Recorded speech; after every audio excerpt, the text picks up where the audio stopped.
I still remember the exact moment when their laughter cut through the air at our dinner party.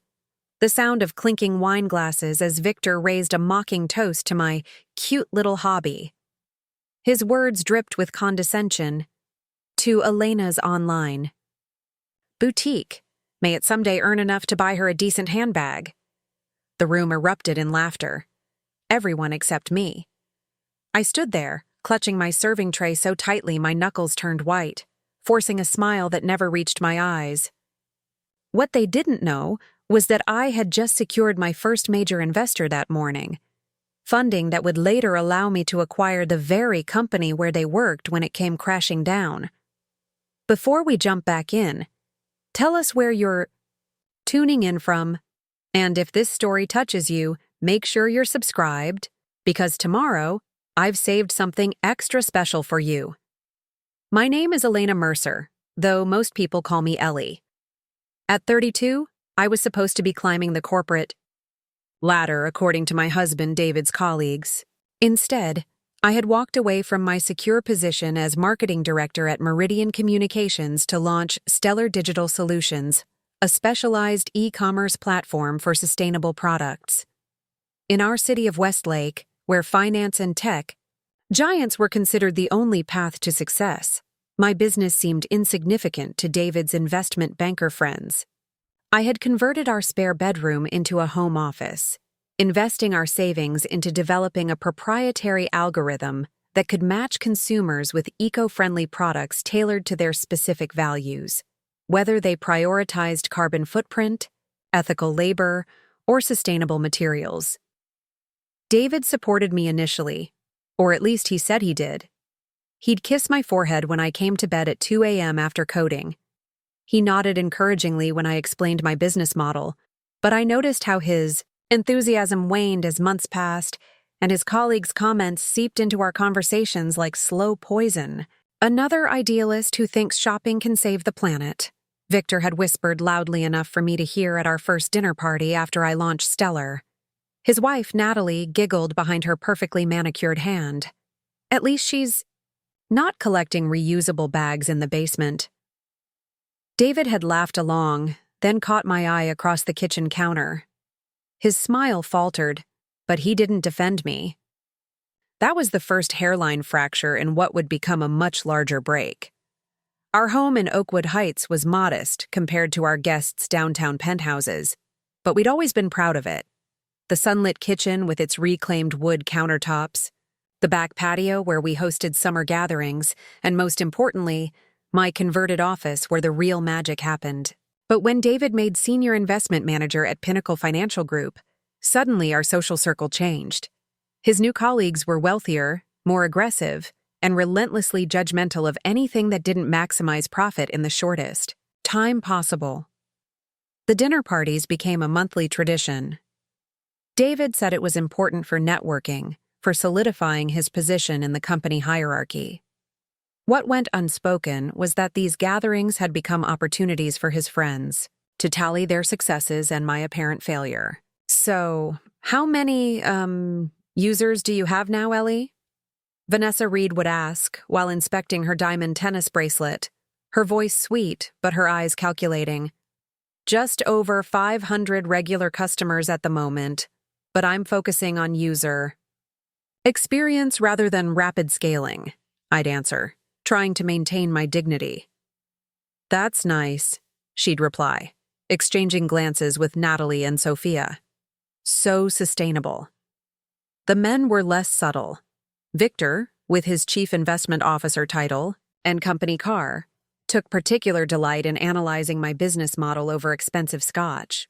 The thing is, Ellie, he'd explain loudly as if I were a child, your customer acquisition costs are astronomically high compared to your lifetime value metrics. No one gets rich selling hemp tote bags to guilty liberals. It's admirable. Really? It is, but it's a hobby, not a business. Marcus, the hedge fund manager with the perpetual tan, even in Westlake's rainy winters, would nod sagely. You need to think bigger. What's your exit strategy? No investor is going to touch a business model with such limited growth potential. Richard, the financial analyst of the group, would inevitably chime in with calculations. Let's say you convert at what? 2%? Even if you somehow manage 10,000 visitors a month, that's only $30,000 a year before expenses and ad costs. That's less than our quarterly bonuses. I would sit there smiling tightly as they dissected my dream like it was a failed case study at their MBA program. David would sometimes glance at me apologetically, but he never intervened. Later, he'd tell me, "They mean well. They're just trying to help you think realistically." Realistically, as if sustainability wasn't realistic. As if recognizing a market need and filling it with integrity wasn't valuable unless it generated seven-figure profits in the first quarter. What none of them knew, what I hadn't even told David yet, was that I'd been approached by Terra Ventures, the largest eco-focused venture capital firm in the country. They had discovered my platform through one of their portfolio companies and wanted to discuss a significant investment.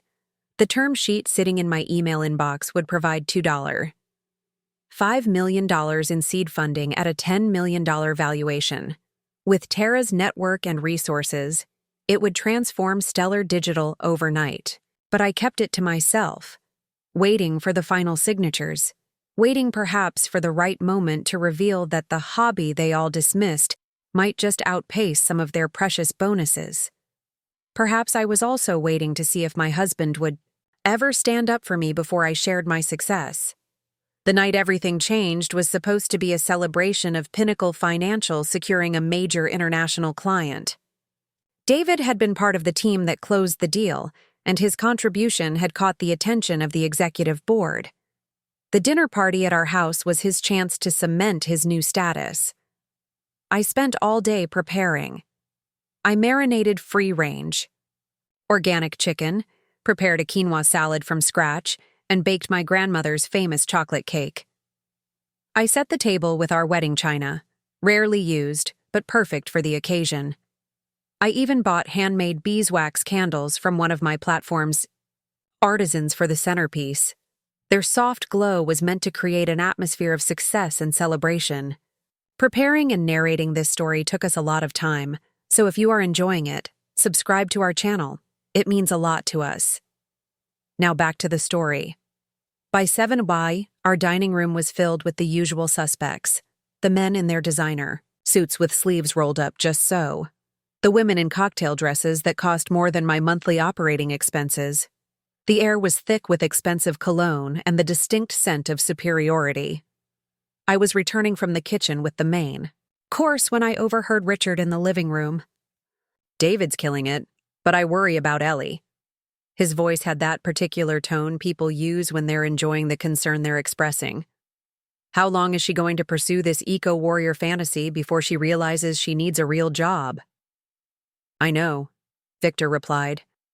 David mentioned they're dipping into their savings for some special algorithm for her little online shop. Can you imagine coding for tree huggers when they could be putting that money toward a downtown condo? "The problem with women like Ellie," Marcus added, lowering his voice but not enough, "is they don't understand opportunity cost. This isn't about helping the environment. It's about her feeling important without actually achieving anything." I stood frozen in the hallway, the heavy serving platter burning through the oven mitts. I'd suspected these conversations happened behind my back, but hearing them so plainly, so dismissively discuss my passion, my purpose, made my chest constrict. Then came the worst part. David's voice, slightly hesitant, but clearly audible. "Yeah, I've been trying to be supportive, but you guys are right. It's been a year and she's barely breaking even. I don't know how long we can keep this up." The betrayal struck like a physical blow. I nearly dropped the platter, but instead took a deep breath and stepped into the dining room, my face carefully composed into a pleasant hostess smile. "Dinner's ready," I announced, placing the food at the center of the table. The men filed in, none of them aware that I'd overheard everything. David avoided my eyes as he took his seat at the head of the table. The meal progressed with the usual banter. Pinnacle's success, the upcoming bonus season, the new Tesla Marcus had ordered.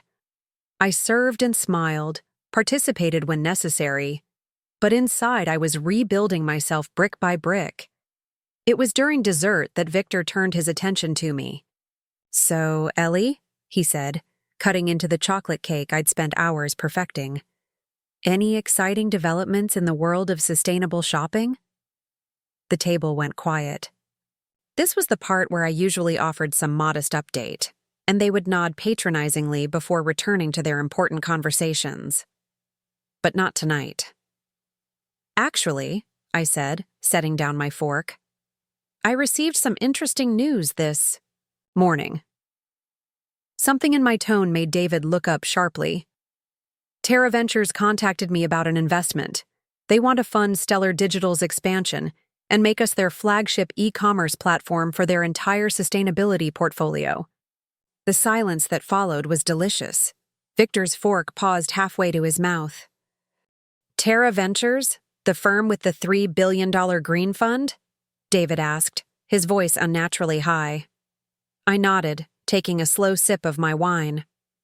"Apparently, several of their portfolio companies have been using our platform.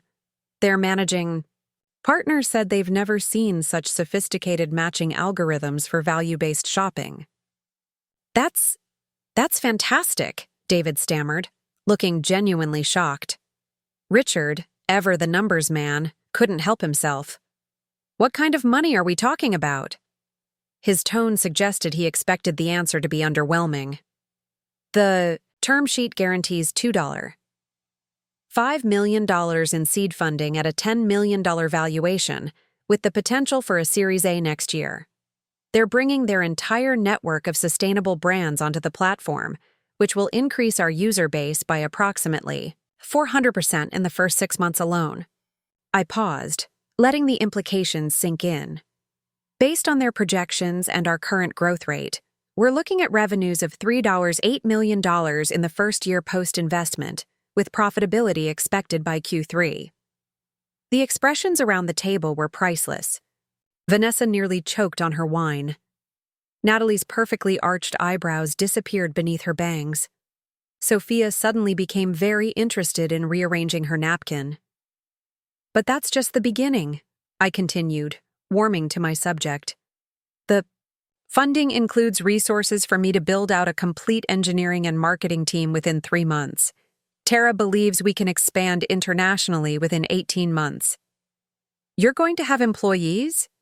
Victor couldn't keep the disbelief from his voice. "I'll need at least 12 by the end of this quarter based on their growth projections. I'm thinking of moving the company to a proper office space in the Greenview building downtown." David was staring at me as if seeing me for the first time. "Why didn't you tell me about this earlier?" I met his eyes steadily. "I wanted to wait until it was official. The final term sheet arrived this morning. I didn't add, and I wanted to see if you would defend me to your friends before I shared my success." The conversation shifted dramatically after that. Suddenly, everyone wanted details about my business model, my algorithm, my vision for expansion. The very things they'd dismissed as irrelevant for a year were now fascinating, even impressive. As I described my plans for growth, I noticed a subtle tension among the men. They exchanged glances I couldn't quite interpret. Later, I would understand what those looks meant. Later, I would learn that while I'd been building my little hobby brick by solid brick, their gleaming financial tower had been developing structural cracks they'd all chosen to ignore. But that night, I simply enjoyed the sweet taste of validation as they raised their glasses, this time in a genuine toast to my success. Only I noticed that David's hand trembled slightly as he lifted his glass, his smile not quite reaching his eyes. Something had shifted that night. In my business, in my marriage, in the delicate social ecosystem we'd built. A rebalancing had begun, and none of us understood yet how completely our worlds would change in the months to come. The weeks following the dinner party brought a flurry of changes. I signed the term sheet with Terra Ventures and immediately began preparations for the increased scale. The spare bedroom office, once mocked as my sustainability command center, was now insufficient for my needs. David's attitude shifted too. Subtly at first, then more noticeably. He began asking detailed questions about my business plan. He offered to help me review resumes for potential hires. He suggested we convert part of our basement into a temporary workspace until I found suitable offices. I had no idea it would take off like this, he said one night as we sat on our back patio, reviewing the week's milestones. Spring had arrived in Westlake, and the evening air carried the scent of blooming flowers and possibility. I should have paid more attention. I appreciated his support, but couldn't forget his words at the dinner party. Yes, you should have, I replied simply, not looking up from my laptop. He was quiet for a long moment. I deserved that. When I finally met his eyes, I saw genuine regret there. It's not just about believing in me when success is guaranteed, David. It's about believing in me even when everything looks impossible. He nodded slowly. I know. I got caught up in how things looked to other people instead of seeing what was right in front of me. He took my hand. I'm sorry, Ellie. Really sorry. It was a start, though the fracture between us would take longer to heal than either of us expected. Meanwhile, my days became increasingly hectic. I hired my first employee, Zoe, a brilliant data scientist with a passion for ethical consumption. We set up a temporary office in a co-working space while I scouted permanent locations. David helped me prepare pitch decks for additional sustainable brands to join our platform. The excitement was palpable as Terra Ventures connected us with their vast network. What I didn't know was that while my business was flourishing, Pinnacle Financial Group was facing a crisis. The international client that had been cause for celebration came with complex compliance requirements and performance benchmarks. The investment team was working 80-hour weeks trying to meet impossible expectations while navigating regulatory challenges across multiple jurisdictions. David came home later each night, more exhausted and stressed than I'd ever seen him. Is everything okay at work? I asked one evening when he stumbled in after midnight, dark circles under his eyes. Fine, he said curtly. Just pushing to meet some deadlines. But it wasn't fine. The whispers began in financial circles around Westlake. Pinnacle was missing targets. The international client was threatening to pull their 9-figure portfolio. The company's reputation, once sterling among local investors, began to tarnish. Still, the monthly dinner parties continued, though with a distinctly different dynamic. Now, when I spoke about Stellar Digital, everyone listened attentively. Vanessa, Natalie, and Sophia asked thoughtful questions about my expansion plans. The men still dominated conversations, but I noticed a nervous energy beneath their bravado. Record quarter at Pinnacle, Richard announced at one dinner, though his smile seemed forced. Executive leadership couldn't be happier with our performance. I caught David's slight frown but said nothing. Later that night, after everyone had left, he admitted the truth. They're implementing strategic restructuring next week, he said quietly as we washed dishes side by side. Lower-level analysts first, but there are rumors of bigger cuts coming. I dried a wine glass carefully. Will you be affected? He shrugged, his shoulders tight with tension. I don't know. My team is critical to the international account, but if they lose that... Client. He didn't finish the sentence. 3 days later, the financial news broke the story. Pinnacle Financial Group had failed to meet compliance deadlines on their international account. The client was reviewing their relationship. 15% of the workforce had been laid off in a first round of operational optimization. David's phone buzzed constantly with texts and calls from colleagues. Victor, Richard, and Marcus all held senior positions, but the anxiety in their messages was palpable. The financial ecosystem in Westlake was small. If Pinnacle faltered, the ripple effects would touch everyone.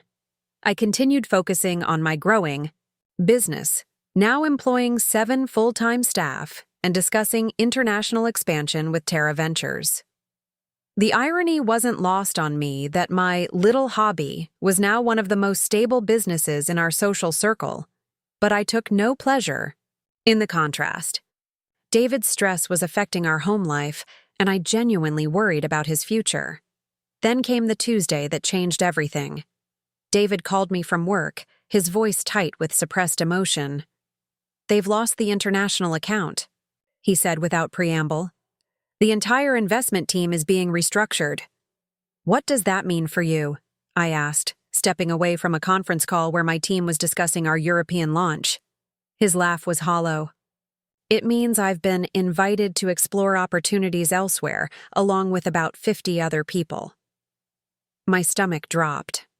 Despite our recent tensions, David was still my partner, and this blow would affect us both.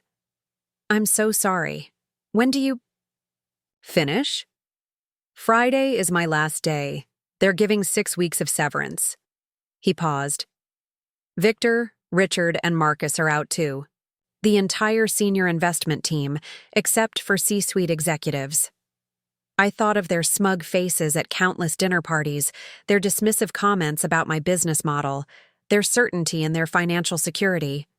Now they were all unemployed, in a small market suddenly flooded with similar resumes. "Come home," I said gently. "We'll figure this out together." David did come home, bringing with him a cardboard box of desk items and a shell-shocked expression I'd never seen before. We sat on the back patio with glasses of wine as he processed the sudden collapse of his professional identity. 8 years, he said, staring at nothing.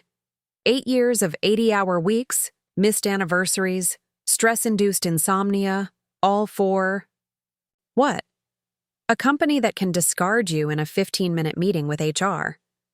I took his hand. "You still have your skills, your experience. There will be other opportunities." He looked at me then, really looked at me. "You were right all along, weren't you? About building something that matters, something you control? I should have seen it." I squeezed his hand but said nothing. This wasn't the moment for, "I told you so." The weekend was quiet as David adjusted to his new reality. Then Monday morning brought the first surprise. My phone rang as I was preparing for a meeting with sustainable fashion brands interested in joining our platform. "Ellie, it's Victor Hamilton." I nearly dropped my phone. "Victor, what can I do for you?" His usual confidence was noticeably absent. I heard about your expansion plans from David, the international markets you're entering. I was wondering if you might need someone with investment experience to help establish financial relationships in new regions." I set down my coffee, trying to process what I was hearing. Victor Hamilton, who had mockingly toasted my cute little hobby not 6 months ago, was asking me for a job. "That's an interesting thought," I said neutrally. "What exactly did you have in mind?" "Well, I've got 12 years of international finance experience. I know how to structure deals across different regulatory environments, develop banking relationships, manage currency risks. I could help you establish financial frameworks for your European and Asian operations." His words came faster now, almost desperate. "I could help you navigate international tax implications, develop relationships with sustainable investment funds in those regions." "Victor," I interrupted gently. "Why Stellar Digital? There must be other investment positions, better suited to your background." The silence stretched so long I thought he might have hung up. Finally, he sighed. "Look, Ellie, the truth is I'm toxic in the financial industry right now. Everyone knows Pinnacle failed that international client, and as chief investment officer, I'm partly blamed for the compliance issues." Another pause. "And frankly, there are no jobs. The financial downturn has hit everyone. I've got a mortgage on the penthouse, Natalie's country club membership, the kids' private school tuition." I thought of all the times he'd belittled my business, questioned my model, treated my passion as a joke. It would be so easy to enjoy this moment, to savor his humiliation as he begged for my help. But that wasn't who I wanted to be. "Why don't you come by our office tomorrow morning?" I said. "We can discuss possibilities." His relief was audible. Really? Thank you, Ellie. I'll be there at whatever time works for you. After I hung up, I sat quietly for a moment, processing this unexpected turn of events. Then, my phone rang again. It was Richard, his financial expertise suddenly available to help manage my growing international operation. An hour later, Marcus called, offering his client relationship skills to help negotiate expansion deals. By the end of the day, all three men who had once mocked my business ambitions were essentially begging to be part of it. The universe had a sense of humor after all. That night, I told David about the calls. He looked surprised, then oddly ashamed. "They're desperate," he said. "The financial market here is completely saturated with Pinnacle layoffs. No one's hiring." He hesitated. "Are you going to help them?" I considered the question. "I don't know yet. Part of me wants to enjoy watching them squirm after how they treated me." I was being honest. The temptation was real. But another part of me thinks this might be an opportunity to build something better than what we had before. David nodded slowly. "For what it's worth, I think you should consider it. Not for their sake, but for yours. You've always said Stellar Digital is about making a positive impact. Maybe this is a chance to show a different kind of impact." I smiled despite myself. "When did you get so wise?" He laughed softly. "Probably around the time I lost my job and realized my wife is the successful one in the family." The next morning, I arrived at our office space earlier than usual.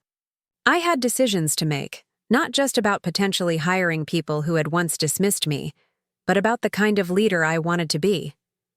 By the time Victor arrived, precisely at 9 a.m., I had made up my mind. He looked different, humbled. Gone was the designer suit with the silk pocket square, replaced by a simple button-down and khakis. The confident swagger had disappeared too.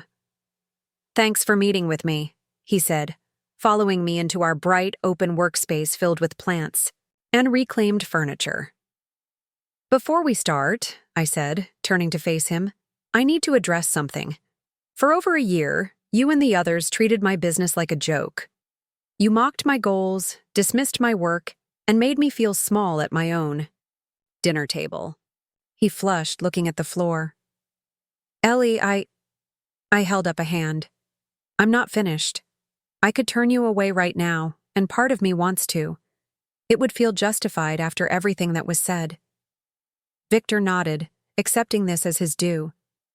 "But Stellar Digital isn't built on pettiness or revenge. It's built on positive impact and second chances. The planet we're trying to help has been written off by others as too difficult, too expensive to save. I don't give up on that mission, and I'm not going to give up on you either." He looked up, surprise in his eyes. "If you want to work here, you'll start at the beginning. You'll learn every aspect of what we do, including why our users care so deeply about ethical consumption. You'll accept that your investment experience is valuable, but not more important than our mission, and you'll understand that sustainability, the very thing you all mocked me for prioritizing, is our core value." "I understand," he said quietly. "One more thing," I added. "This isn't charity. If you can't contribute real value to Stellar Digital, it won't work out. I'm running a business, not a rescue operation for unemployed executives." For the first time, Victor smiled, a genuine smile without the smugness that had once been his trademark. "That's fair, more than fair, considering everything." My meetings with Richard and Marcus went similarly. By the end of the week, I had made my decision. I would create positions for all three men, but on my terms. Victor would develop our international financial frameworks. Richard would manage our analytics and metrics as we expanded. Marcus would coordinate with sustainable brands to build our product network. David was supportive of my decision, and I sensed a new respect in his attitude toward me and my business.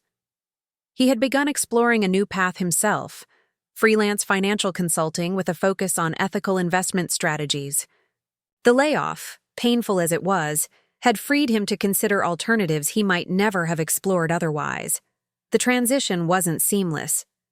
There were awkward moments, like when Victor had to use public transportation after selling his luxury car, or when Richard realized our office budget for amenities was a fraction of what he'd been accustomed to.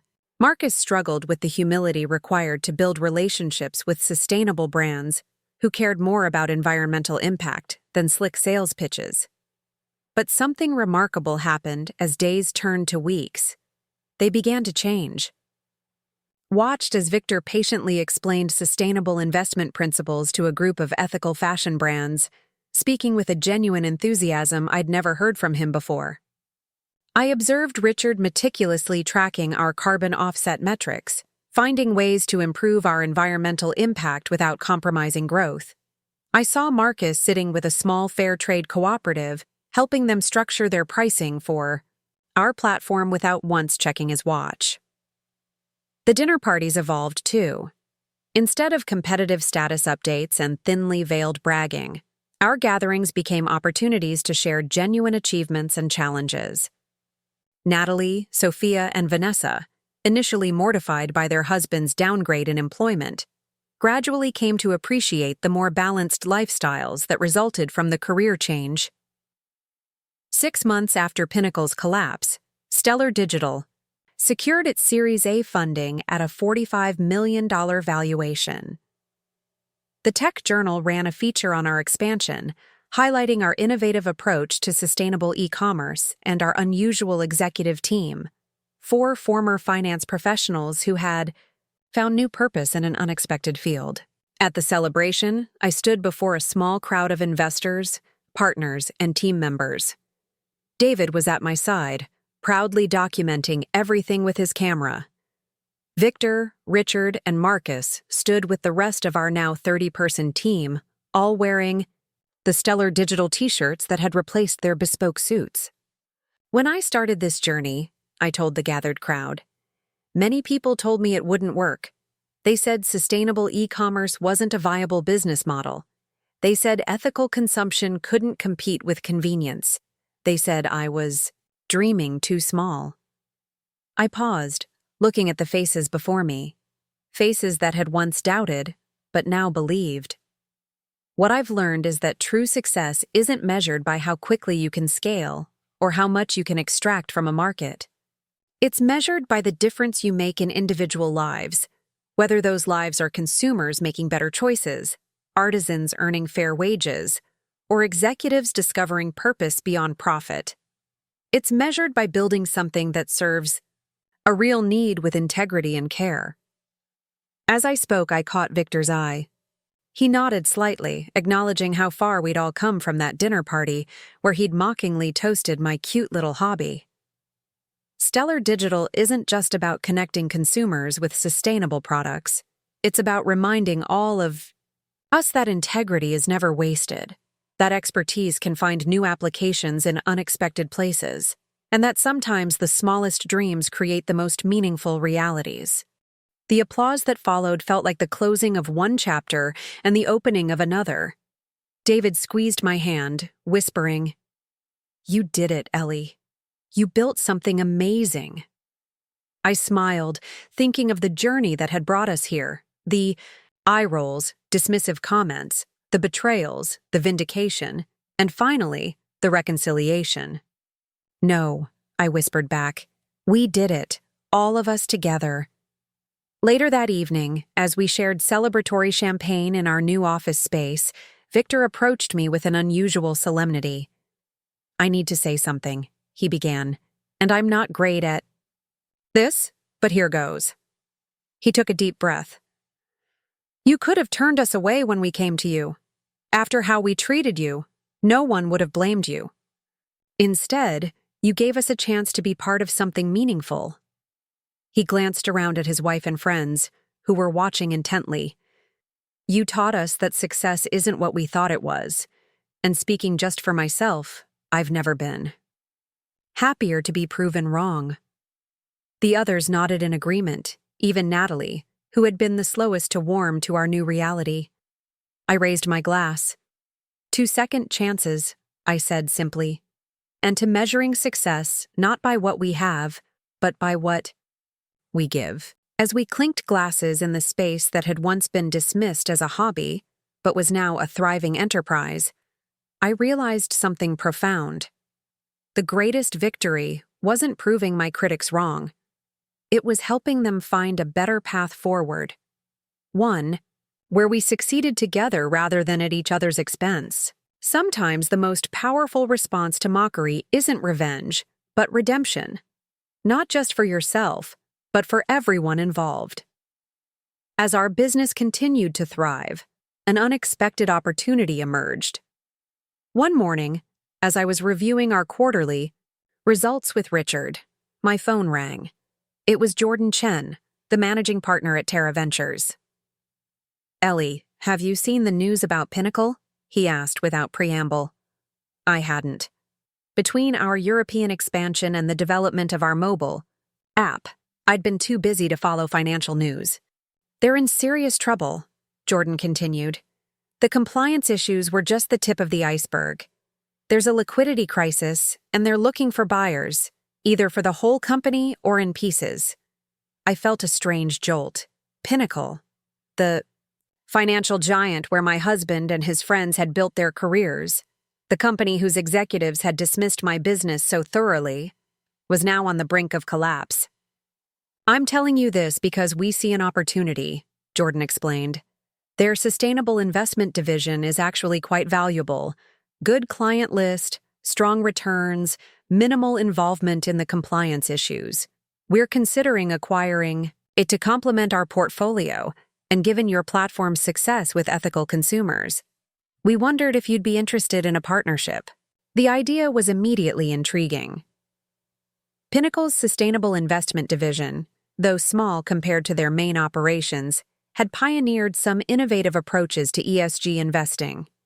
Adding investment services to our e-commerce platform could create a holistic ecosystem for conscious consumers. Shop sustainably, invest ethically, all in one place. "Send me the details," I said, my mind already racing with possibilities. That evening, I discussed the opportunity with David. He was stunned by how dramatically Pinnacle's fortunes had reversed.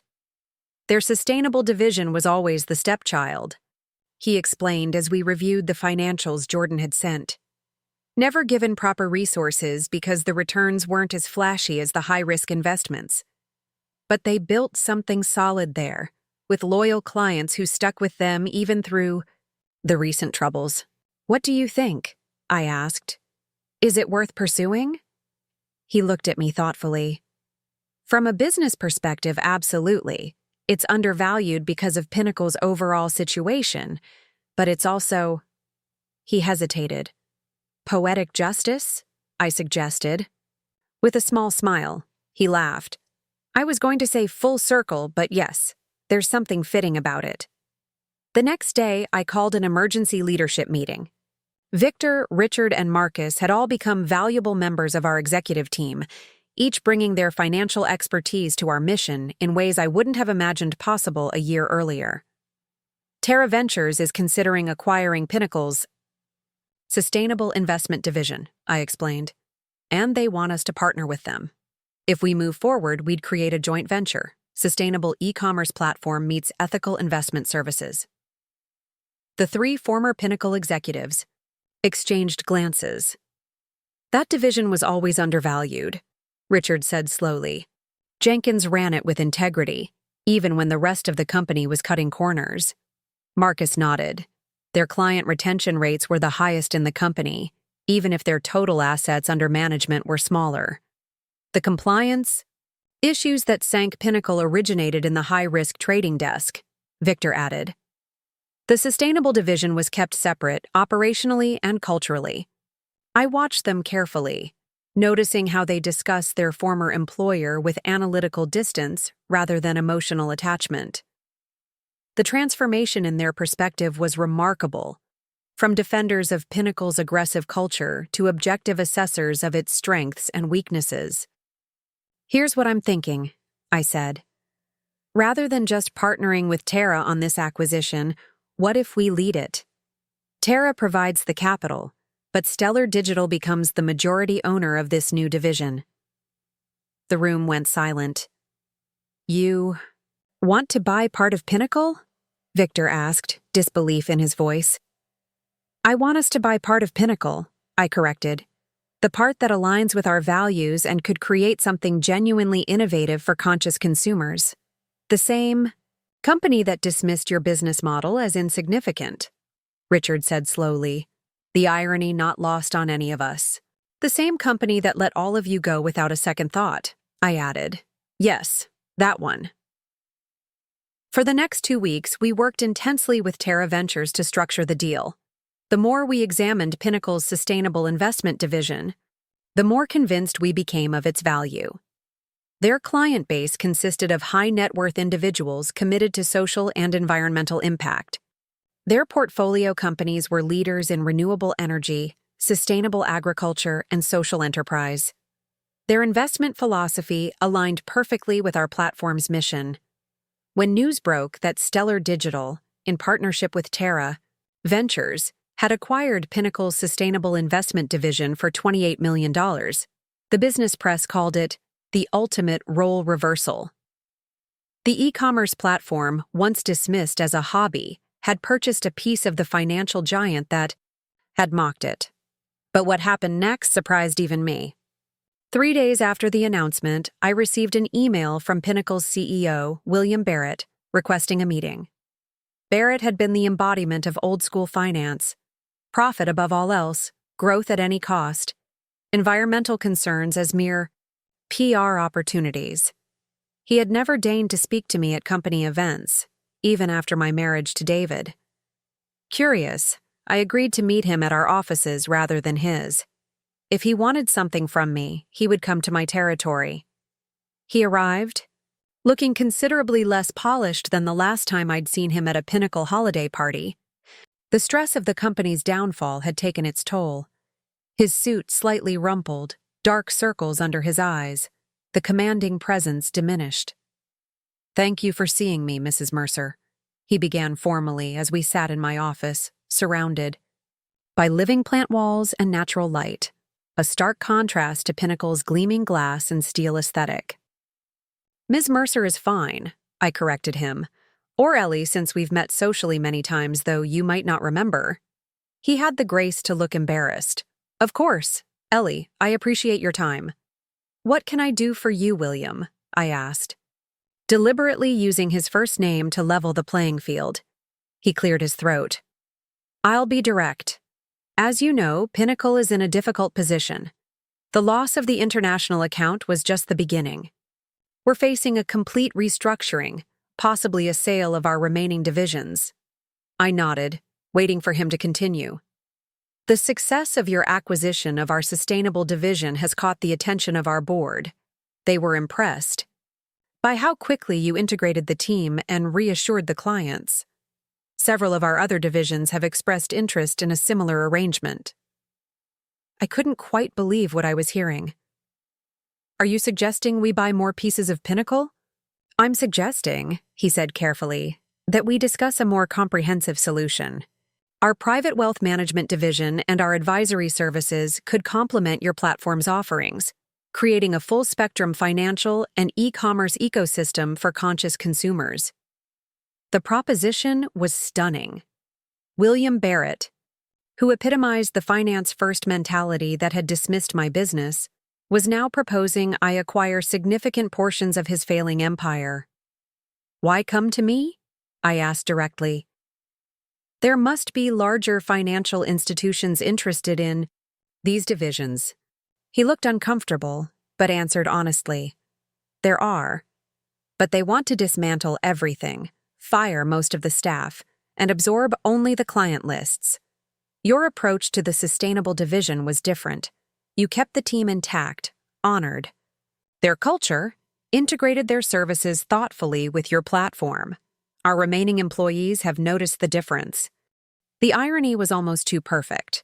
The very values that Pinnacle had dismissed, sustainability, integrity, long-term thinking, were now what made us an attractive acquirer. I'll need to discuss this with my team and our investors, I said, neutrally, not revealing how intrigued I was by the possibility. "Of course," he nodded, standing to leave. At the door, he paused. "For what it's worth, I was wrong about your business model. Many of us were. What you've built isn't just successful. It's significant. It matters in a way that much of what we did at Pinnacle never did." After he left, I sat in silence, processing the extraordinary reversal of fortunes. The company that had symbolized everything opposed to my values was now looking to those very values as its salvation. That evening, I convened an emergency meeting with our leadership team and Terra Ventures. The opportunity was significant but complex. Acquiring additional divisions of Pinnacle would transform Stellar Digital from a platform into a comprehensive ecosystem for conscious consumers. Shop sustainably, invest ethically, plan financially, all guided by the same core values. "This is bigger than we anticipated," Jordan from Terra admitted. "But the strategic fit is undeniable. The market is increasingly demanding this kind of integrated approach to conscious consumption and investment." Victor, who had once embodied Pinnacle's aggressive culture, was now one of the most thoughtful voices in the room. "If we do this," he said carefully, "we need to be clear about what we're trying to build. This isn't about revenge or proving a point. It's about creating something better than what existed before, a financial services model that actually serves people and planet alongside profit." I looked around the table at my team, the blend of Terra's sustainability experts and former Pinnacle executives, all now united behind a vision that combined financial expertise with genuine impact. "I think we should move forward," I decided, "but with conditions. We'll only acquire the divisions that can be aligned with our values. We'll retain employees who want to be part of this new vision, and we'll be transparent about the transformation we're undertaking." Over the next month, we conducted intensive due diligence on Pinnacle's divisions. Some, like their high-frequency trading desk, were clearly incompatible with our approach. Others, like their private wealth management and advisory services, had potential if reoriented toward conscious capital. The negotiations were intense. Pinnacle's board, desperate to avoid bankruptcy, initially pushed for a simple asset sale. We insisted on a more thoughtful transition that would protect employees and clients. Terra Ventures provided additional capital to support the expanded acquisition, impressed by our vision of an integrated ethical finance and e-commerce ecosystem. When the final deal was announced, the business world was stunned. Stellar Digital, in partnership with Terra Ventures, had acquired 60% of Pinnacle Financial Group's assets, including their wealth management, advisory services, and research divisions. The purchase price of $340 million, while significantly discounted from Pinnacle's former valuation, represented the largest acquisition ever made by a sustainability-focused company. The press coverage was immediate and extensive. From mockery to majority owner, how an eco-entrepreneur acquired the company that laughed at her. Role reversal. Sustainable startup buys financial giant that dismissed it. The last laugh. Stellar Digital's Ellie Mercer transforms Pinnacle after acquisition. But the headlines that meant the most to me were the ones that focused on what we were building, not just the dramatic narrative of our reversal of fortunes. A new model. For conscious capital, Stellar Digital creates integrated ecosystem for ethical consumers. Values-driven acquisition preserves jobs while transforming culture. From products to portfolios, how Stellar Digital is redefining sustainable lifestyle. The day after the acquisition was announced, I arrived at Pinnacle's gleaming downtown headquarters, a place I had only visited as David's wife for holiday parties, always feeling slightly out of place among the finance elite. Now I was walking through the marble lobby as the new majority owner, accompanied by our transition team.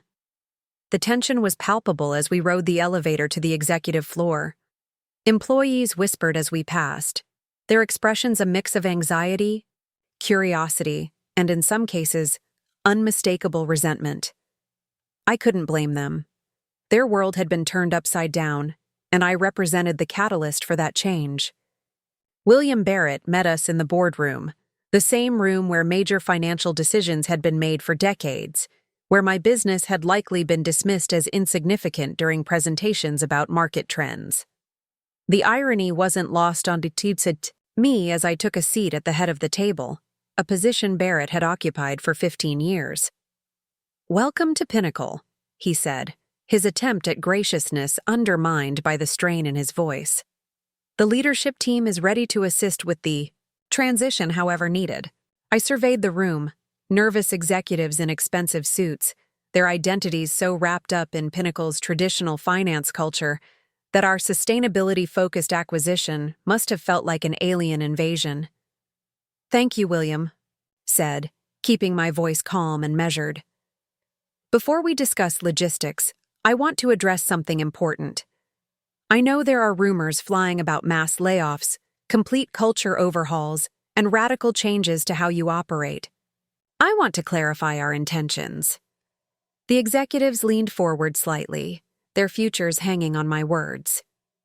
"We didn't acquire Pinnacle to dismantle it.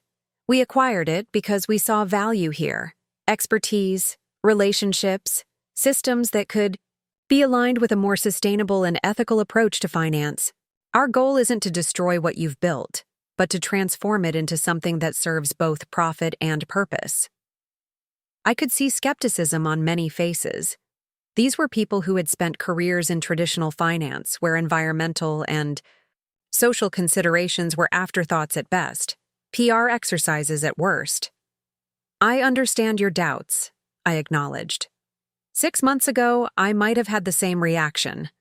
But the financial world is changing. Clients increasingly demand investments that reflect their values. Regulatory pressures around environmental impact are growing. The future of finance isn't just about returns, it's about responsibility. A silver-haired man at the far end of the table, Harrison Powell, head of private wealth management, according to my briefing materials, cleared his throat. "With all due respect, Ms. Mercer, our clients come to us for superior returns, not social initiatives. They care about performance, not planet." It was exactly the kind of dismissive attitude I had encountered at dinner parties, but instead of feeling defensive, I felt oddly calm. I had nothing to prove anymore. "Actually, Mr. Powell, our research indicates that 68% of your high net worth clients under 50 have requested ESG options in the past 2 years. Your team has been scrambling to meet that demand with limited resources because the previous leadership didn't see it as a priority." His eyes widened slightly. He hadn't expected me to know the internal details of his division. "The sustainable investment division we acquired first has seen a 24% increase in assets under management since the announcement of our acquisition. Clients aren't fleeing from our approach. They're moving toward it." The room fell silent as the executives processed this information. They had expected platitudes about sustainability. Instead, they were getting hard data about market trends that directly affected their business. "Over the next month," I continued, "each division will go through an assessment process. We'll be looking at how your operations can integrate with our platform and values. We'll identify opportunities for innovation and areas where change is needed. And yes, there will be changes, but they'll be purposeful, not punitive." As the meeting progressed into specific transition plans, I noticed the subtle shift in the room. The initial resistance was giving way to cautious engagement. These were smart, adaptable professionals. They could see the strategic logic of our approach, even if some still questioned the values behind it. When we adjourned, Victor stayed behind with me as the others filed out. "That went better than I expected," he admitted. "I was prepared for open hostility from my former colleagues." "They're in shock," I replied. "The real test will come when we start implementing changes." He nodded thoughtfully. "You know, when I worked here, I would have been the loudest voice against everything you just said. I would have called it naive idealism, incompatible with real finance. And now? I asked. A small smile crossed his face. Now I know better. I've seen the numbers at Stellar. Purpose and profit aren't opposing forces. They're complementary when you structure things correctly. That's exactly the transformation we need to catalyze here, I said, gathering my materials. Not just in operations, but in mindset. The weeks that followed were among the most challenging of my professional life. Integrating a traditional financial institution with our sustainability-focused platform required navigating complex regulatory requirements, addressing cultural conflicts, and making difficult decisions about which services to transform and which to phase out. We established our transition headquarters in a large conference room on Pinnacle's executive floor, deliberately, placing ourselves at the center of the institution we were transforming. Each day brought new challenges: resistant managers, nervous clients, competitors spreading rumors about our stability. I worked closely with division heads, many of whom had initially viewed me with skepticism or outright disdain. Harrison Powell, the silver-haired wealth management director who had questioned our approach in the first meeting, proved particularly challenging. My clients won't accept these new sustainability screening protocols, he insisted during one tense meeting. They want maximum returns, not maximum virtue signaling. Rather than arguing, I suggested a pilot program. Let's identify 10 clients who have shown interest in ESG investments. We'll apply the new protocols to a portion of their portfolios and track the results against traditional approaches. Let the data guide our decisions. He agreed reluctantly, clearly expecting the experiment to fail. 3 weeks later, he was back in my office with surprising results. The ESG portfolios are performing within 0.4% of our traditional holdings, he admitted, and client satisfaction scores are significantly higher. They appreciate the transparency and alignment with their values. More surprising was his next statement. I've been thinking about how we could enhance the screening protocols to better capture governance issues. My team has developed some additional metrics I'd like your feedback on. It was the first sign that the transformation was beginning to take hold, not just in systems and services, but in the thinking of the professionals delivering them. Similar breakthroughs occurred across other divisions. The advisory services team discovered that integrating sustainability considerations into their client recommendations actually deepened relationships and increased retention. The research division found that their environmental, social, and governance analysis was in high demand from institutional clients facing new regulatory requirements. Not every transition was smooth. We made the difficult decision to shut down Pinnacle's high-frequency trading operation, which fundamentally conflicted with our long-term, impact-focused approach. The commodities desk was restructured to focus exclusively on sustainable resources and ethical supply chains. Some employees chose to leave rather than adapt to the new direction, but many stayed, and some even thrived in ways that surprised them. I'll never forget the day Cameron Hayes, a brilliant but cynical derivatives trader, stopped me in the hallway. I need to tell you something, he said awkwardly. I thought this whole sustainability thing was BS. Just marketing fluff for gullible clients. I waited, curious where this was heading. But last week, I structured that green bond package for the renewable energy project in Michigan. The client actually invited me to the groundbreaking ceremony. I saw where the money was going.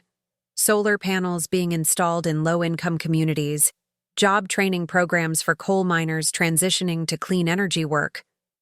He shook his head, almost in disbelief at his own reaction. In 15 years of trading, I've never actually seen the impact of a deal beyond the numbers on a screen. It was different. Good different. These moments of transformation, professionals discovering purpose beyond profit, became the most rewarding aspect of the integration process. 4 months into the transition, we held our first all-company meeting, bringing together original, stellar digital employees, and former Pinnacle staff. The cultural contrast was still visible, sustainable fashion and casual attire mixing with traditional business suits. But the divisions were beginning to blur as people collaborated across teams. Today marks an important milestone, I told the gathered employees. We've completed the initial integration phase. All divisions have been aligned with our core mission of creating positive impact alongside financial returns. We've retained 83% of Pinnacle's clients and 78% of its employees, far exceeding industry standards for post-acquisition retention. The numbers were impressive, but what mattered more was the shift in energy I could feel in the room. Where there had once been suspicion and resistance, there was now cautious optimism and even excitement about the possibilities ahead. But the numbers only tell part of the story, I continued. The real transformation is happening in how we approach finance. We're proving that ethical considerations and business success aren't opposing forces. They're complementary strengths when integrated thoughtfully.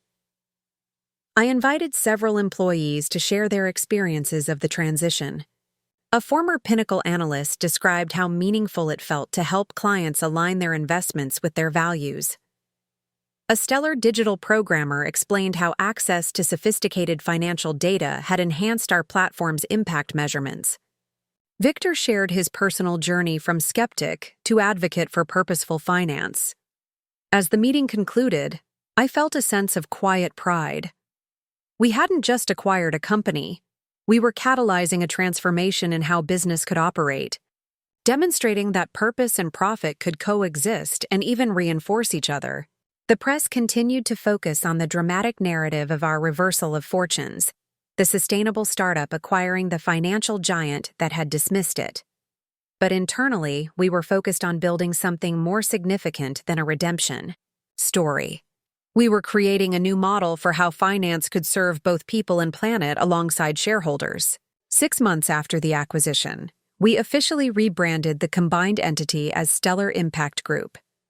The name reflected our expanded mission, creating positive impact across both consumer choices and financial decisions.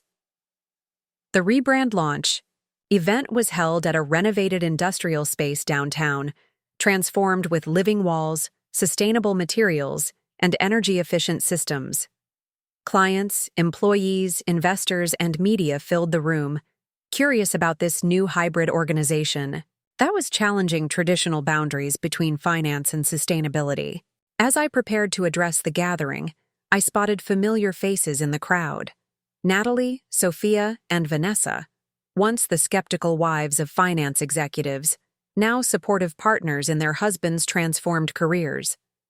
David, whose own consulting practice focusing on ethical finance was thriving. Jordan from Terra Ventures, whose early belief in our vision had made everything possible. And in the back, attempting to be inconspicuous despite his height, was William Barrett, the former Pinnacle CEO who had approached me about the acquisition. He had declined an executive role in the new organization, acknowledging that he wasn't the right fit for our culture, but he had accepted my invitation to the event. "Thank you all for being here tonight," I began. Stellar Impact Group represents more than a new name or a merged organization. It represents a new possibility that financial expertise and sustainability values can combine to create something more powerful than either could achieve alone. I outlined our integrated offerings, the e-commerce platform connecting consumers with sustainable products, the wealth management services aligning investments with values, the advisory team helping businesses improve both performance and impact, and the research division measuring outcomes across environmental and social dimensions. But beyond these services, what we're really offering is alignment. Alignment between what people believe and how they spend. Between what organizations say and what they do. Between the world we want and the choices we make to create it. The applause was encouraging, but what meant more were the conversations that followed. Clients excited about consolidating their shopping and investing in one values-aligned ecosystem. Employees energized by the purpose behind their expertise. Even competitors curious about how we had managed such a complex integration while maintaining our core values. Later in the evening, I found myself face to face with William Barrett, who had made his way to a quiet corner of the room. "Congratulations," he said, extending his hand. "You've accomplished something remarkable here."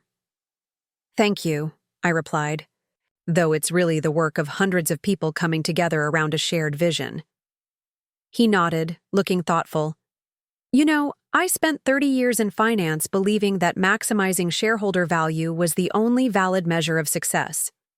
I dismissed everything else as distraction or naive idealism." "And now?" I asked.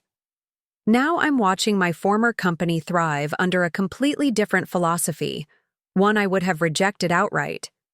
He gestured around the room. "The energy here is palpable. People are engaged not just with their minds but with their hearts. I never achieved that at Pinnacle, even in our best years." His honesty surprised me. "It's never too late to see things differently," I offered. "Perhaps," he said with a small smile.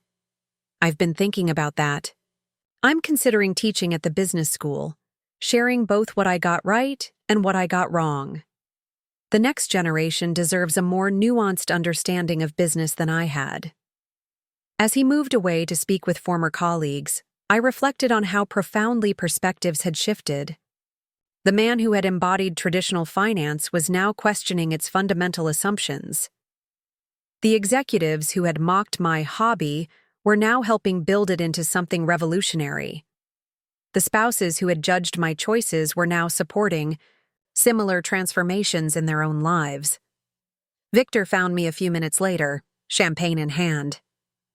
"I just closed the Westbrook Foundation account," he announced proudly. "They're moving their entire endowment to our management, $140 million. They want complete alignment between their grant-making and their investments." "That's fantastic," I said. "What convinced them?" "Our integrated approach. They've been frustrated working with traditional firms that treated their impact goals as secondary considerations. With us, purpose is built into the model, not added on as an afterthought." I smiled, remembering how dismissively Victor had once spoken about feel-good investing at a dinner party. Now he was its most effective advocate, combining his financial expertise with genuine conviction about its importance. As the evening wound down, David joined me on the small terrace overlooking the city lights. "How does it feel?" he asked, slipping an arm around my waist. "Seeing it all come together? Like this?" I considered the question. "Surreal sometimes. I never set out to acquire a financial institution or create this hybrid model. I just wanted to build something meaningful that helped people make better choices." "That's still what you're doing," he said, just on a scale neither of us imagined. We stood in comfortable silence watching the city below. The Pinnacle building was visible from our vantage point, its logo now replaced with Stellar Impact Group's emblem, a stylized star surrounded by ripples, representing the expanding influence of positive choices. "You know what I'm most proud of?" I said finally. "It's not the acquisition or the growth or even the innovative model we've created. It's the transformations I've witnessed in people. Seeing someone like Victor or Richard or Marcus discover purpose beyond profit and bring their considerable talents to meaningful work, that's been the most rewarding part." David nodded. "You didn't just build a better business, you created a space where people could become better versions of themselves." His observation captured something essential about our journey. The company's transformation had catalyzed personal transformations. Financial experts were discovering the satisfaction of purpose-driven work. Technology specialists were learning how their skills could address social challenges. And clients were experiencing the alignment of their values and their wealth. There's something powerful about second chances, I reflected. Not just receiving them, but giving them. Offering people an opportunity to redirect their talents toward something meaningful. The city lights sparkled below us, thousands of individual decisions and actions combining to create the energy of urban life. It was an apt metaphor for what we were building, a system where individual choices about consumption and investment could aggregate into significant positive impact. As we prepared to leave, I took one last look around the event space. Former Pinnacle executives were engaged in animated conversations with Stellar Digital's sustainability team. Clients were connecting with each other, discovering shared values and interests. Investors were discussing new possibilities for conscious capital deployment.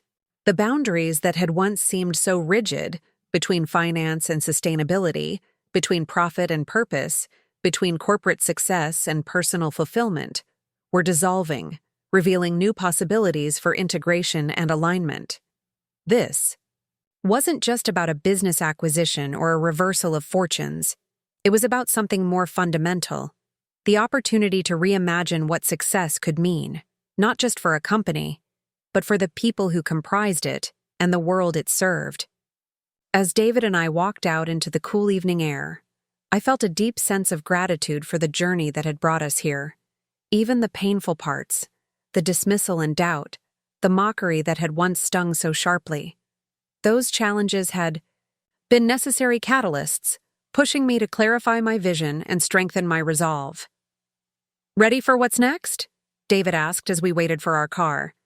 I smiled, thinking of the ambitious goals we had set for the coming year. Expanding our platform internationally, launching a foundation to support environmental innovation, developing new metrics for measuring holistic impact. "Absolutely," I replied. "This is just the beginning." 5 years after the acquisition that shocked the financial world, I stood on the stage at the Global Impact Summit, surveying the audience of business leaders, investors, and changemakers. The journey from a mocked hobby to the CEO of Stellar Impact Group, now valued at $4.2 billion and recognized as a pioneer in integrated sustainable finance, still felt surreal sometimes. When people ask me about the secret to our success, I began, they're often looking for a conventional business answer, a clever strategy, a technological innovation, a marketing breakthrough. But the true catalyst was something much more fundamental: the courage to define success differently than the prevailing culture. The massive convention center was filled to capacity, a testament to how rapidly the landscape had shifted. Sustainability was no longer a niche consideration, but a central focus for businesses across sectors. The climate crisis, resource constraints, and changing consumer expectations had transformed what once seemed like idealistic values into practical business imperatives. 5 years ago, when we integrated a traditional financial institution with our sustainability platform, many analysts predicted failure. They couldn't imagine how profit-focused finance professionals could adapt to purpose-driven decision-making. They couldn't envision how sustainability metrics could be incorporated into conventional financial models. They couldn't see how these supposedly opposing forces could create something stronger together. I paused, making eye contact with Victor, Richard, and Marcus, sitting in the front row. From skeptics to champions, their transformation had mirrored our company's evolution. What the critics missed was that people are capable of profound change when they connect with meaningful purpose. When finance professionals who had spent careers maximizing short-term returns experienced the satisfaction of creating positive impact alongside profit, something remarkable happened. They didn't just adapt to a new model, they enhanced it, with their expertise, making it more rigorous, more scalable, and ultimately more successful than it could have been otherwise. The data supported this narrative. Our integrated approach, connecting sustainable consumption with ethical investment through a seamless digital ecosystem, had attracted over 4 million users and $38 billion in assets under management. Our impact metrics showed measurable improvements in carbon reduction, ethical labor practices, and resource conservation across our platform and investment portfolios. Today, I want to share what we've learned about transformation, not just organizational transformation, but the personal journeys that make it possible. Because ultimately, businesses don't change, people do. As I outlined the principles that had guided our integration, authentic purpose, evidence-based methods, inclusive processes, continuous learning, I reflected on how far we had come from those dinner parties where my business was dismissed as insignificant. After the keynote, I participated in a panel discussion with other leaders who were challenging traditional business boundaries. The conversation was substantive and nuanced, exploring both the progress made and the challenges ahead. No one was dismissing sustainability as a hobby anymore. Later, at the summit's reception, I found myself approached by a striking woman in her early 30s. Lauren Harding, the newly appointed CEO of Meridian International, one of the few traditional financial institutions still resisting the shift toward integrated sustainability. "That was a compelling presentation," she said, extending her hand. "Though I admit I'm not fully convinced your model can maintain its returns over a complete market cycle." Her skepticism was familiar. The same arguments I'd heard at countless dinner parties, just wrapped in more sophisticated language. "A reasonable concern," I acknowledged. "What data would you find convincing?" She seemed slightly taken aback by my direct response. Perhaps she had expected defensiveness rather than engagement. 10-year performance across multiple asset classes, controlling for market conditions and risk factors, she replied after a moment, segregated by ESG rating tiers. I smiled. "We published exactly that analysis in the Journal of Sustainable Finance last month. I'll have my team send it over. The findings might surprise you." Our conversation continued, challenging but respectful. I recognized in Lauren the same intelligence and drive I had once encountered in Pinnacle's executives, but also the same limiting assumptions about what constituted real finance. "You know," I said as our discussion wound down, 5 years ago, some of my company's top leaders held the exact same concerns you're expressing. Now they're leading our most innovative sustainable investment initiatives." "People change their minds when the evidence changes," she acknowledged. "It's more than that," I countered. "They changed when they experienced the integration of purpose and profit firsthand, when they saw that these aren't opposing forces but complementary strengths." She considered this, her expression thoughtful. "I'd be interested in learning more about your approach. Perhaps we could continue this conversation?" As she walked away, David appeared at my side, having observed the exchange from nearby. "Another convert in the making?" he asked with a smile. "We'll see. She's smart, ambitious, and just skeptical enough to ask the right questions." He laughed. "Reminds me of someone I know." The next morning, I visited our newest innovation, Center, a converted warehouse space where cross-functional teams were developing the next generation of our integrated platform. The space hummed with energy as engineers, financial analysts, sustainability experts, and behavioral scientists collaborated on projects that would have been unimaginable in either a traditional tech company or financial institution.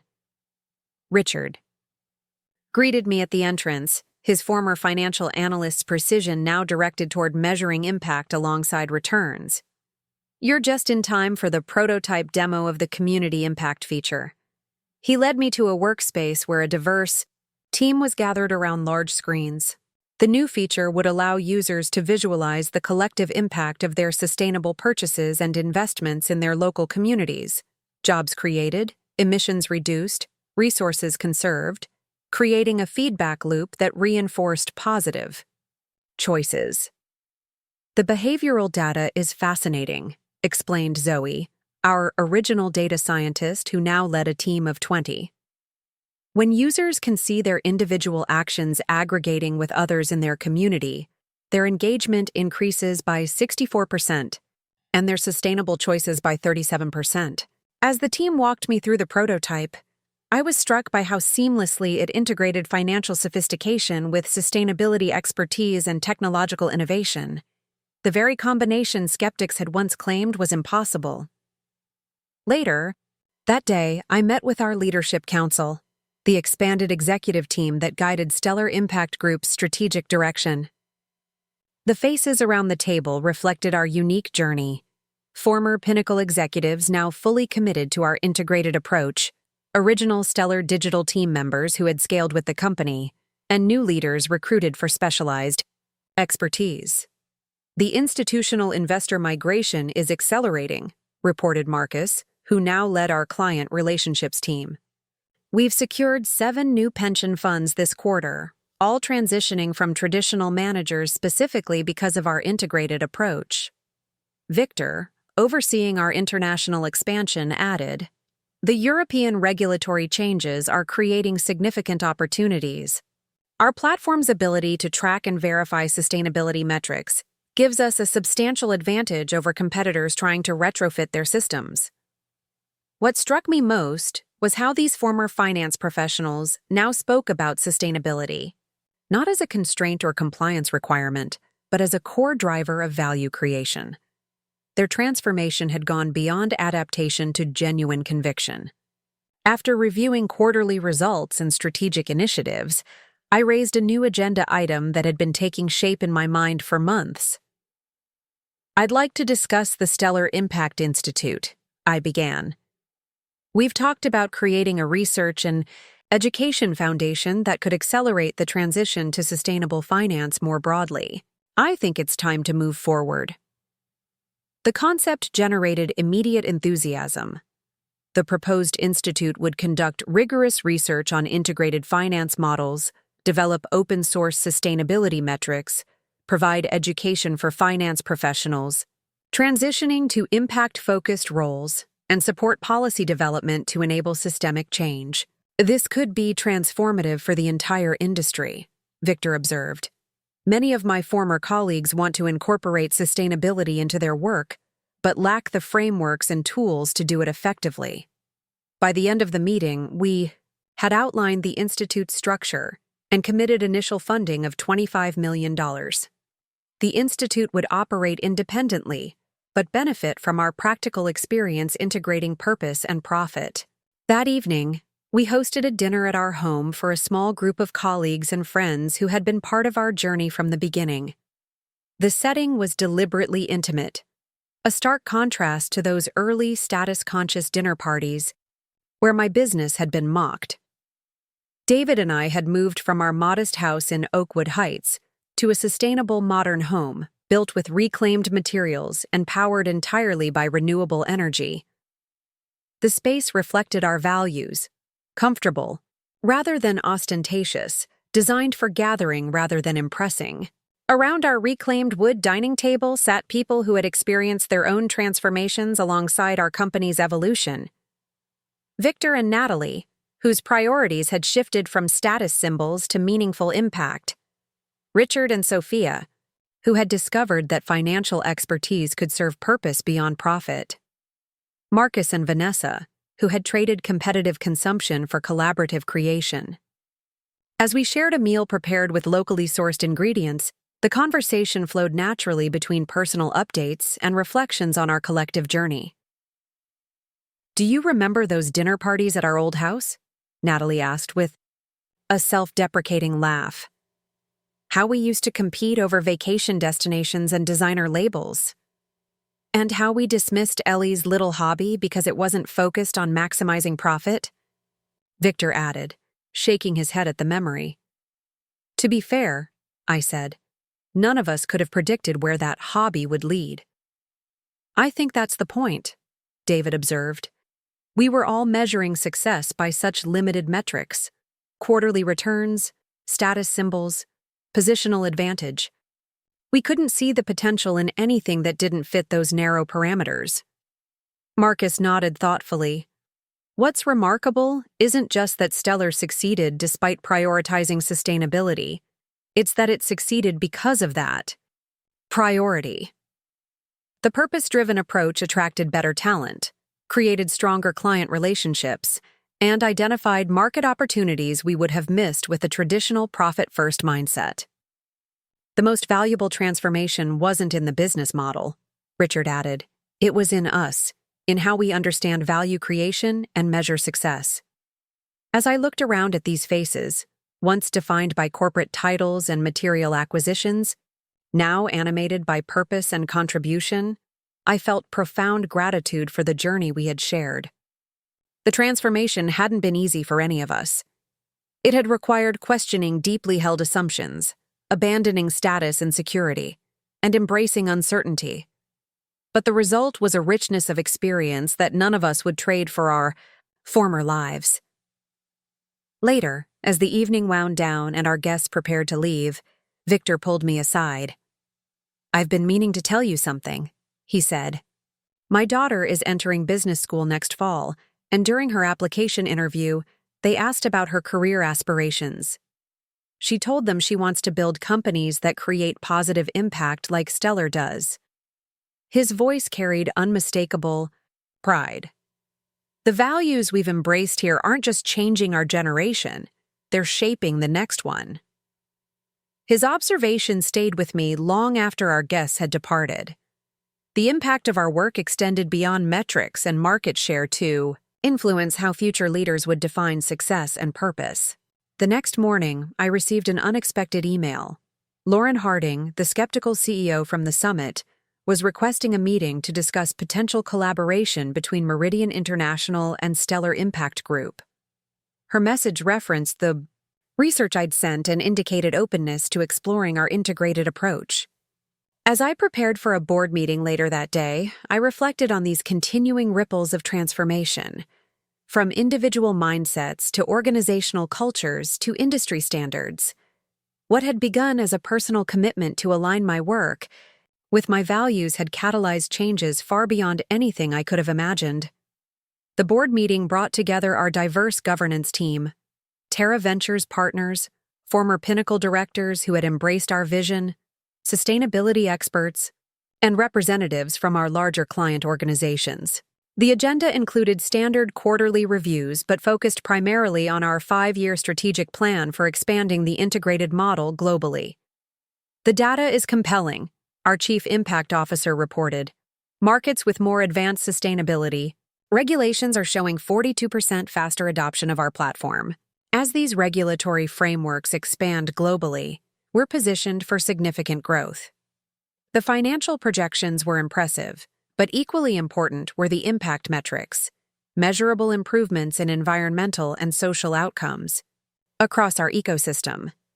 We were demonstrating that purpose and profit could grow together, each enhancing the other. As the meeting concluded, Jordan from Terra Ventures, whose early belief in our vision had made everything possible, stayed behind. "I've been a venture investor for 20 years, he said, "and I've never seen a company transform an industry so fundamentally in such a short time. You haven't just built a successful business, you've changed how people think about what business can be." His words echoed in my mind as I walked through our headquarters later that afternoon. The space physically embodied our integrated approach, open and collaborative, technologically advanced, yet warmly human, with living walls and natural materials alongside cutting-edge financial visualization systems. Employees from diverse backgrounds, finance, technology, sustainability, design, worked together in fluid teams, their specialized expertise combining to create solutions that no single discipline could have developed alone. The energy was palpable. The engagement that comes from meaningful work aligned with personal values. I paused in our central atrium, watching this vibrant ecosystem in action. From a dismissed hobby to a transformative enterprise changing how people relate to money and impact, the journey had been extraordinary. That evening, I sat in my home office reviewing notes for an upcoming leadership retreat. David entered with tea, placing it beside me before settling into the adjacent chair with his own cup. "What are you thinking about?" he asked, noticing my contemplative mood. "How differently things could have turned out," I replied. "If I had given up when everyone dismissed my business, if Pinnacle hadn't faced its crisis, if Victor and the others hadn't been open to transformation. If I had continued to prioritize status over supporting my wife's vision, David, added with a rueful smile. I reached for his hand. We all had our own journeys to make. That's what makes the Stellar story so powerful, he observed. It's not just about a business acquisition or a market innovation. It's about people discovering a different way to define success, one that integrates purpose and profit, personal fulfillment and professional achievement. His insight captured something essential about our experience. The organizational transformation had been remarkable, but it was built on individual transformations, people reconnecting with deeper values and redirecting their talents toward meaningful impact. You know what still amazes me? I said. How some of our strongest advocates were once our biggest skeptics. Victor could have retired after Pinnacle. Richard could have found another traditional finance position. Instead, they chose to apply their considerable talents to building something that aligned with values they had previously dismissed. Because you gave them the chance, David pointed out. When they came to you after losing their jobs, you could have turned them away. No one would have blamed you after how they treated you. It wasn't entirely altruistic, I admitted with a smile. I recognized their expertise could be valuable if redirected. Still, it was a risk. Most people in your position would have enjoyed watching them struggle. I considered this. Perhaps. But what would that have accomplished? Temporary. Satisfaction at the cost of potential collaboration? The most powerful response to mockery isn't revenge. It's creating something so meaningful that former critics become converts. The philosophy had guided our approach beyond those initial hires. When former competitors struggled to adapt to changing market demands, we offered partnerships rather than celebrating their difficulties. When traditional institutions faced sustainability challenges, we shared frameworks and methodologies rather than exploiting their vulnerabilities. This collaborative rather than competitive mindset had accelerated the transformation of the broader financial ecosystem. It wasn't enough for Stellar to succeed as an isolated example. We wanted to catalyze systemic change. As dawn broke the next morning, I stood on our terrace, watching the city awaken. The Stellar Impact Group headquarters was visible in the distance, its distinctive architecture a physical manifestation of our integrated approach. The journey from that dinner party where my business was mocked to leading a company that was transforming finance had been extraordinary. But the most significant changes weren't visible on balance sheets or market valuations. They were in the shifted perspectives of people who had discovered that purpose and profit could reinforce rather than oppose each other, in the expanded vision of what business could accomplish beyond financial returns, in the recognition that true success came from contribution rather than accumulation. Later that day, I would interview candidates for our leadership development program, young professionals committed to building careers at the intersection of finance and impact. Among them was Victor's daughter, whose application had been evaluated anonymously and advanced on its merits. Her generation wouldn't have to choose between purpose and prosperity. They were inheriting new models that integrated both. As I prepared for the day ahead, I felt profound gratitude for the journey. Even the difficult parts, the dismissal and doubt, the mockery that had once stung so sharply. Those challenges had been necessary catalysts, clarifying my vision and strengthening my resolve. The company that had grown from my hobby was now influencing how millions of people related to money and impact. The finance professionals who had once dismissed sustainability were now championing it. The cultural shift that had once seemed impossible was now accelerating across industries and borders. But perhaps the most meaningful outcome wasn't the business we had built or the industry we had influenced. It was the demonstration that transformation was possible, that people could evolve beyond limiting perspectives, that organizations could integrate seemingly opposing values, that success could be redefined in more holistic and meaningful ways. As I walked into Stellar's headquarters that morning, I passed our mission statement etched in reclaimed wood and living plants. Aligning prosperity with purpose, Finance with values, business with positive impact. What had begun as a personal commitment to build a business reflecting my values had evolved into something far more significant, a model proving that the future of finance, and of business more broadly, lay not in choosing between profit and purpose, but in their thoughtful integration. The greatest victory wasn't proving critics wrong. It was helping create something that made all of us, former skeptics included, right about what business could become. Up next, you've got 2 more standout stories right on your screen. If this one hit the mark, you won't want to pass these up. Just click and check them out. And don't forget to subscribe and turn on the notification bell so you don't miss any upload from us.